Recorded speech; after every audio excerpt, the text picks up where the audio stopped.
সে কখনোই তার ball bat অজু ছাড়া স্পর্শ করে না। মুশফিকুর রহিমের ওয়ানডে থেকে বিদায়ের পর এক ফেসবুক পোস্টে এমনই তথ্য জানিয়েছেন তার স্ত্রী। সামাজিক যোগাযোগ মাধ্যমে নিজের জীবনসঙ্গীর এই ক্যারিয়ারের জন্য আত্মতুষ্টির কথা জানিয়েছেন মুশফিকের স্ত্রী।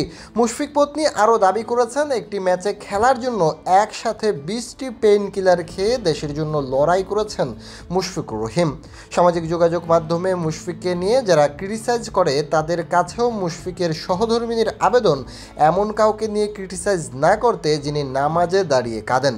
সামাজিক যোগাযোগ মাধ্যমে মুশির স্ত্রী ও রিয়াদের স্ত্রীর পোস্ট করা নতুন কিছু নয়। গত রাতে মুশির বিদায়ের পর আজ এই পোস্ট নতুন করে আলোচনার জন্ম দিয়েছে। ওয়ানডেতে সর্বশেষ 15 ইনিংসে মাত্র একটি হাফ সেঞ্চুরি এসেছে তার ব্যাট থেকে। চ্যাম্পিয়ন্স ট্রফিতেও তার ব্যাট ছিল নীরব। ভারতের বিপক্ষে প্রথম ম্যাচে 0-তে আউট হওয়ার পর নিউজিল্যান্ডের বিপক্ষে করেছেন মাত্র 2 রান। চ্যাম্পিয়ন্স ট্রফিতে বাংলাদেশের হতাশাজনক পারফরমেন্সের পর তীব্র সমালোচনার মুখে পড়েন এই অভিজ্ঞ ক্রিকেটার। এমন ব্যর্থতার পর অনেকেই ভেবেছিলেন এই আসরের পরই হয়তো বিদায় বলবেন। ক্রিকেট ওয়েবসাইট ক্রিকবাজের শোতে সাবেক 2 ভারতীয় ক্রিকেটার ও বিশ্লেষক দীনেশ কার্তিক ও পার্থিব প্যাটেল তো বলেই দিয়েছিলেন, মুশফিক মাহমুদুল্লাহ সহ অধ্যায় পিছনে ফেলে তরুণদের যথেষ্ট সময় দিয়ে দল গড়ার মনোযোগ দেওয়া উচিত বাংলাদেশের।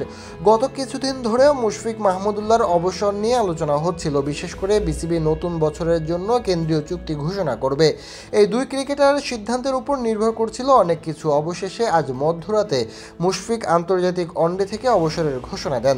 2022 সালের 4 সেপ্টেম্বর সামাজিক যোগাযোগ মাধ্যমে নিজের ফেসবুক পেজে আন্তর্জাতিক টি-20 থেকে অবসরের ঘোষণা দিয়েছিলেন মুশফিকুর রহিম।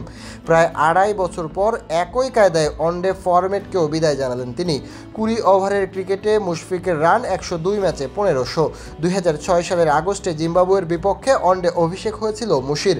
লম্বা ক্যারিয়ারে মুশফিক খেলেছেন 274 ম্যাচ, 9 সেঞ্চুরি ও 49 হাফ সেঞ্চুরিতে সাবেক এই অধিনায়কের রান 7795। সীমিত ওভারের ফরম্যাট থেকে বিদায় নিলেও 37 বছরের বয়সে উইকেটকিপার ব্যাটার টেস্ট খেলে যাবেন আরও সময়।